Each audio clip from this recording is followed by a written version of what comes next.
My full real name is Rodney John Poole.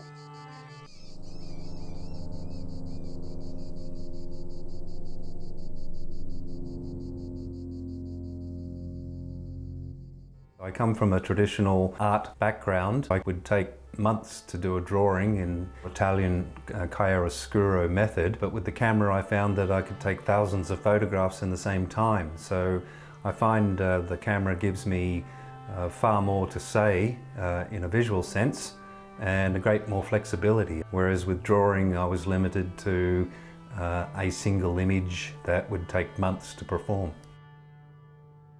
I was born in Mossman, Sydney in 1960.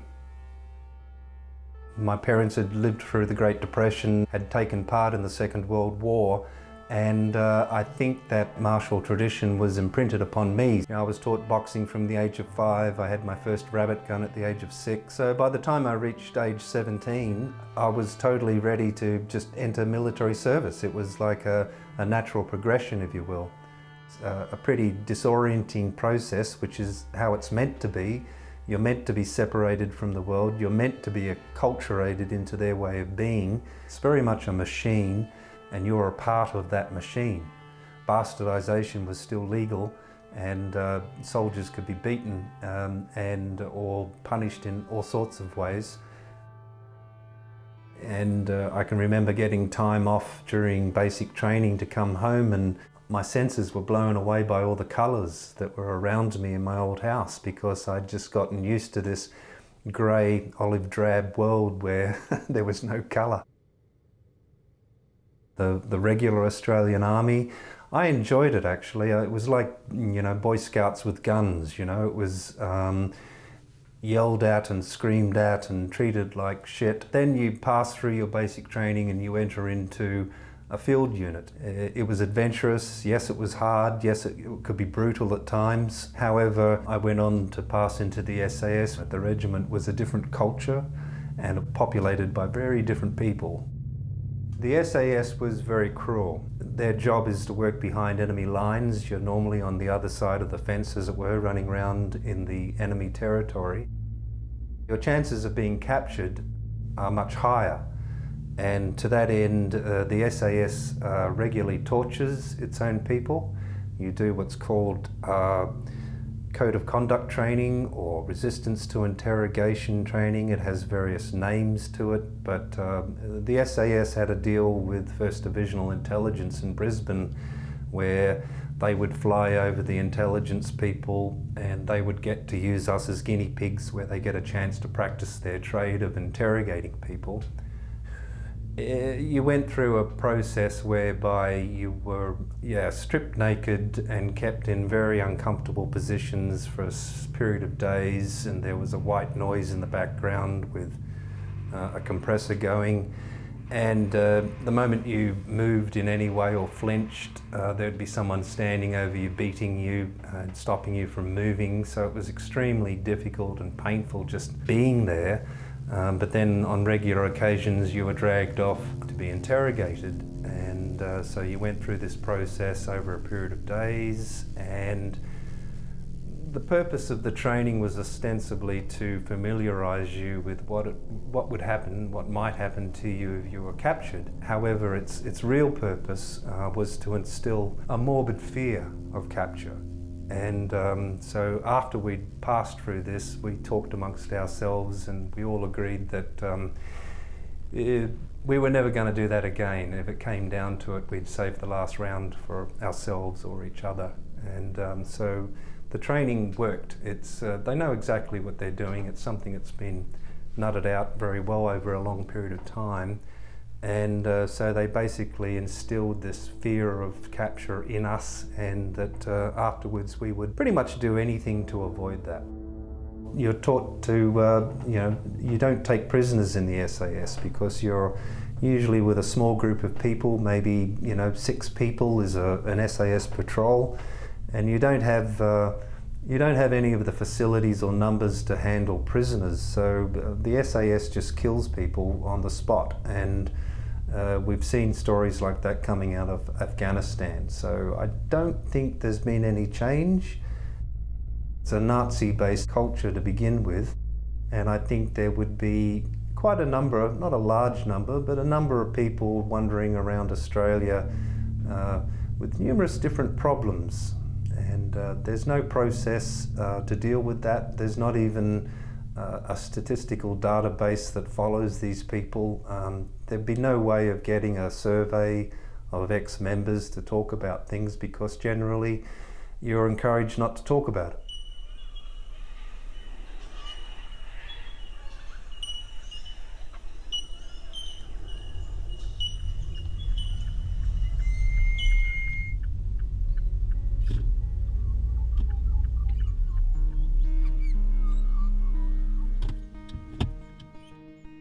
My name is Anna Nordström, and I'm also an artist and a former partner of RJ Poole. I got a studio down the road from Rod. I have my own art practice, and so does Rod. I became an artist in my early 30s, working mainly with the found material, such as old domestic building materials. Life as an artist in Northern Rivers can sometimes be quite isolating, because we don't have much inspiration to look at other people's work. It's pretty hard to promote yourself in the area. You always have to go elsewhere. So I find it really important, so I run an art space. But even that seems to be hard, because I suppose artists are up here are used to work in isolation, and you just surround yourself with your immediate friends and family. It can be pretty hard like that.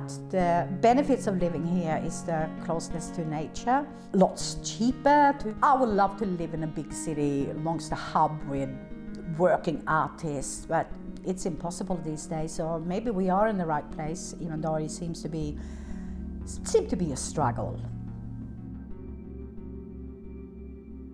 Well, I've always been taken with Rod's artwork. I find because it's very personal, and I love that when you look at something that is very personal. It is also very hidden. You can see very meanings in his artworks. Also, like the dream-like aspects of it. It's often very dark. I'm drawn to dark artworks myself. It's the mystical, the spiritual in it that draws me to it. Some of his artworks, like everyone artworks, are going like, ooh, where are you going now? I don't understand. And some of them, other ones are just so stunningly beautiful. I just love them. He probably basically woke up at the age of 23 and going, what on earth am I doing? This is not me.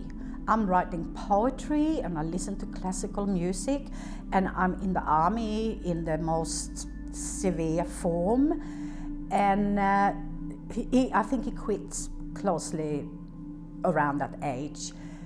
But he's left with having grown up without exploring his own innocence, without even going through anything that a normal teenager would do. So for him being drawn to this, like, what is it like to be innocent? What is it like to actually live with a family and brought up with friends and having a normal life?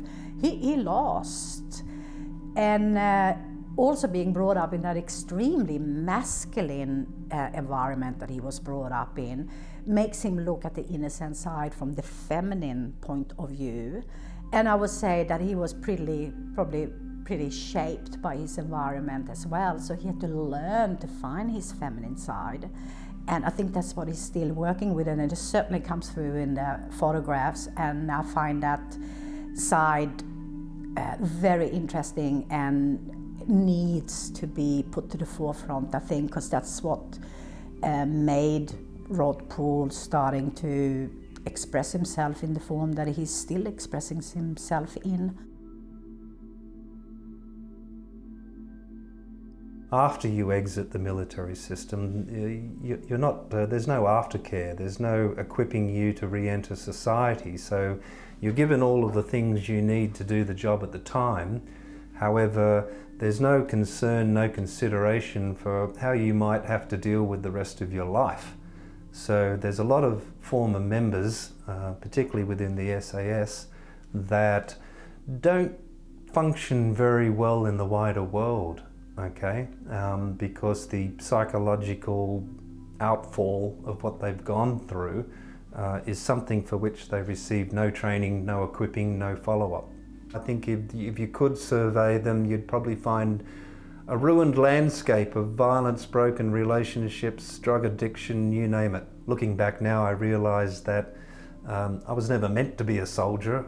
I wasn't equipped emotionally or psychologically for it. I might have been prepared physically and been strong enough and fit enough, etc. However, I wasn't a soldier at heart.